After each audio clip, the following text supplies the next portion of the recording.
Right, hi guys and welcome to this little video. This is on the Wayfarer TGX2000. I'm going to show you inside the technical menu that's built into the machine. Now if you do have the warranty config, all the passwords are the same. I am going to show you at a later date how you can add users without actually needing the software Merlin to add it on.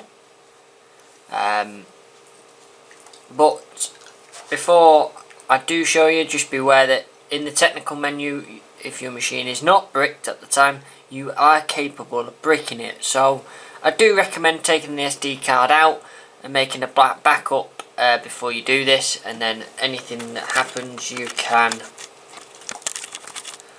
revert back to before this happened. So for those that don't know, the SD card is just under the screen there.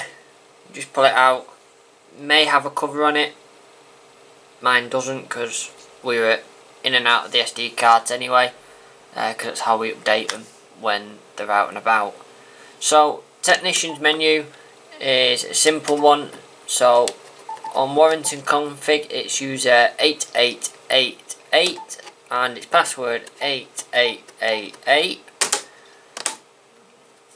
And that takes you into a supervisor menu, which is the menu that we are wanting to go into. So in here we have, let's see, the label for the supervisor menu. I don't know how well you'll be able to see this. Enable training mode. If you click that, there's a pretty good chance you'll brick the machine because of how it talks. Historical way bills, you can see in here any old way bills and what was done on them. So if I do, so it keeps so many, and you can print them out so you can see what was last done, and you can tell it's the historic one, which driver it was. Drivers on there. Portion I believe is the duty and whatever else. Then we have versions. So in here you can see what versions of the database you have on, what version of boot you have, etc. Bus check is on the warranty ones. It's you know, when you're signing it, asks you to check the bus basically. So that's what that's for. Encode an operator card. You need an operator's card to encode it. The technician's menu I'll go into in a minute. Force comms is what it says. It forces communication or attempts to force communication. That can also brick the machine sometimes. GPS obviously shows the GPS data. So obviously in here the GPS is on the side of the machine. It's not getting a good signal. The ISAM menu is the contactless card reader at the top, but it's not configured, so it's not going to work. In the next page you have set depot to live and set depot to test. These both brick the machines, do not press them. So as I was saying, in the technician's menu, that loads up this. Now in this one you need a mouse, so bear with me. So from here, I'm not going to click on this one, the display wireless access points, because that tends to freeze the machine.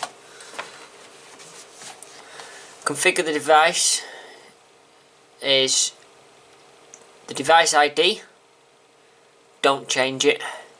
Depot code, which is the group ID, don't change that either unless you can do it. TMS web server address is the address that is set where the server is. So that is how it communicates and knows that it's allowed to log on or not. The TMS server is what monitors the machines, and if your number is not in the list on the server, it will allow communication even if all the data is correct and the same. Some of these do stop the machine from working. Show technical data.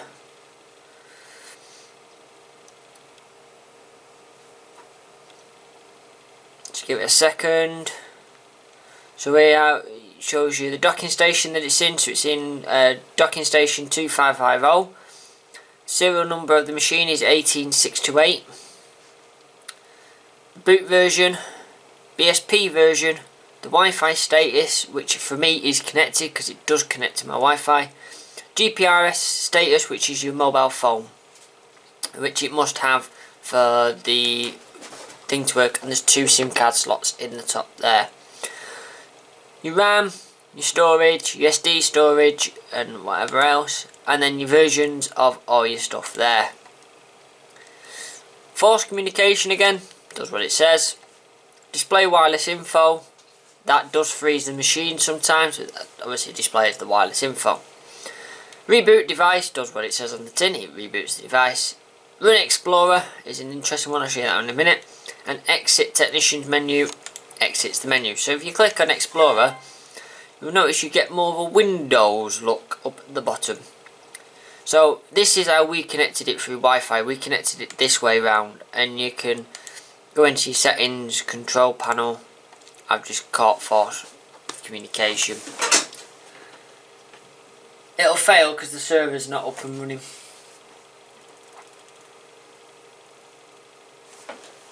So I can cancel that.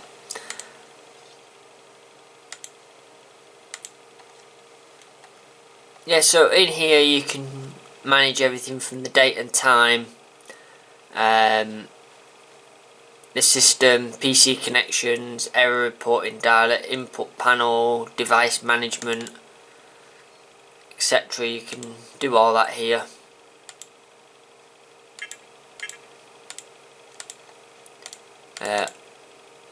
Obviously system,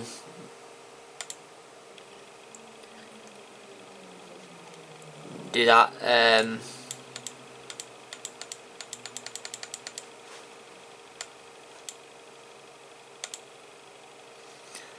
Windows, it's obviously run on Windows CE. So yeah, in here is how we changed it. You can change all your settings in there. I'm not going to go in there because I don't want to mess up my settings, although it shouldn't matter, to be honest.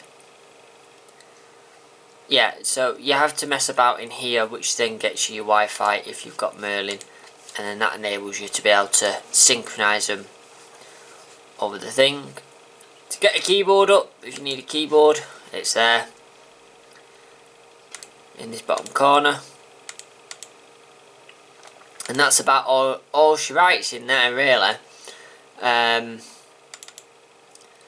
Obviously you can change the owner, display the owner's stuff and whatever in there. Change your mouse settings, storage manager, Bluetooth devices, because it does for some reason it's got a Bluetooth device management bin in, dialing obviously for your GSM connection, power settings, and that's about it. To get out of this will stay open all the time until you reboot the device. So even if you exit the technician's menu, you'll lose your mouse, but the start menu at the bottom will stay on. As I say, Encode's operator's card doesn't work. I do have one, but it doesn't work, and I think the machine has just froze. It has.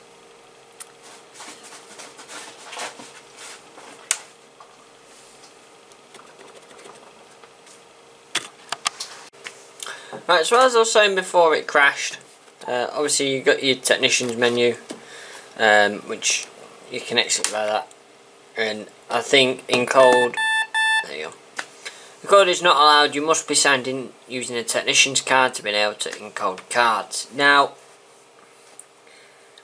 I tried setting myself up as a technician and it didn't work, which is a bit of a bummer, because I do actually have a sign-on card for this. But yeah, so that's about it really. If you do have a standalone one where you're using the SD card to update it, I'll show you on a different video if you want how you can go about updating that, and how you can change certain parameters using the SD card rather than Merlin. But I will say before I leave this video, if you don't have Merlin, you cannot change stuff like fare tables and stuff like that. That is all built into the machine, so you can't change that information.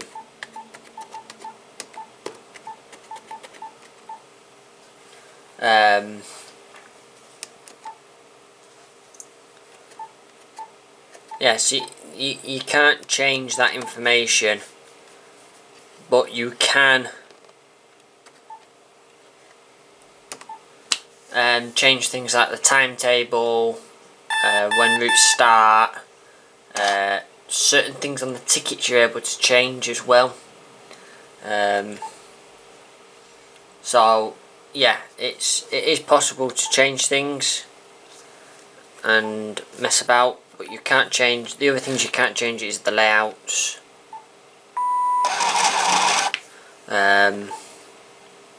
Which is a bit of a shame, but it's just one of those things you can't do, unfortunately. So the Warrington config has a lot in it, and if anyone wants the Warrington config, we can send it to you. There is a certain knack to putting it on the machine, because you can't overwrite a file on the machine called commissioning. If you overwrite commissioning, then it'll freak out. So yeah, but as you see, these machines do work. You can get these ones to work. It's one of a few you can get to work with out a depot reader. Even the ones you buy, if you can get the Warrington config, which people will send you, then you know you can do that. There is certain things we can do to make it a bit more personalised. You can change the graphics and that on the SD card, but I can't show you that now because I've got a new desk and my microphone's knackered and whatever. It's not knackered, but the mount is, so yeah, that's why I'm doing it this way round. So yeah, there's not much in these menus. Once you're logged on, it's the normal stuff. I don't think much works. I don't think the smart card stuff works, and I don't have a smart card to hand. Angel, that is my cash bag, and I do not want your biscuit in it.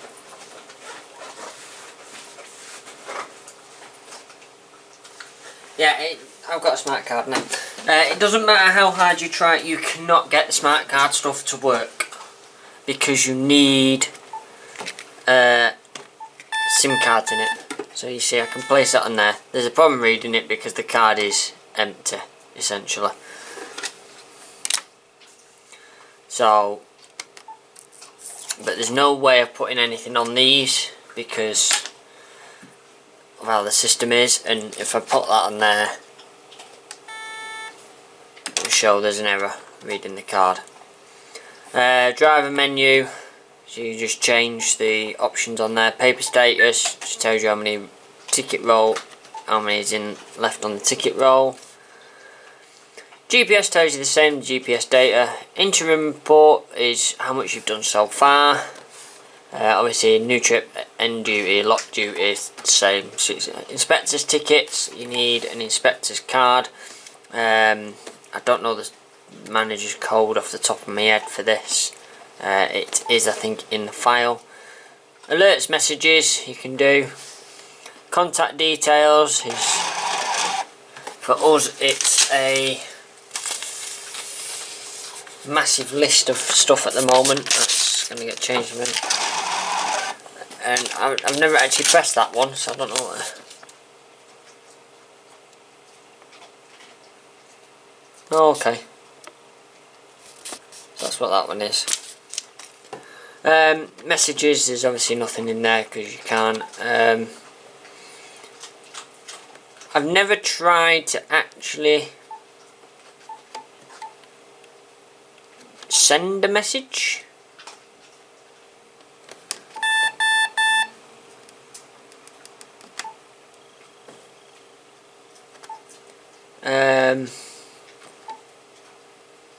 So I wouldn't know how to. I should imagine you can, because it would do it over the Wi-Fi, but it might also be wanting GSM networking to do that. So, but yeah, that's everything on these so far. If there's anything you actually want me to show you how to do things, then we can do that. That's not a problem. But as you see, they do work. So if you can get your hands on it's a TGX Wayfarer TGX200. If you can get it with a base plate, even better. They're really easy to wire with a base plate. If you can't, you can get a power brick for them to use them offline. So yeah, thank you so much for watching. Like, comment and subscribe, and we hope to see you in other videos. Let me know if there's anything you want to see about how to use these machines, or features they have, and I will do my best to be able to show you. But remember, these are, although this one is an online version because it does have a server to talk to, they are essentially offline and standalone. As you can see, the server for this machine is not running, but it will operate quite happily without it, and it will communicate when I want it to. I wish all my lights worked on it though. So anyway, thank you so much, and see you later.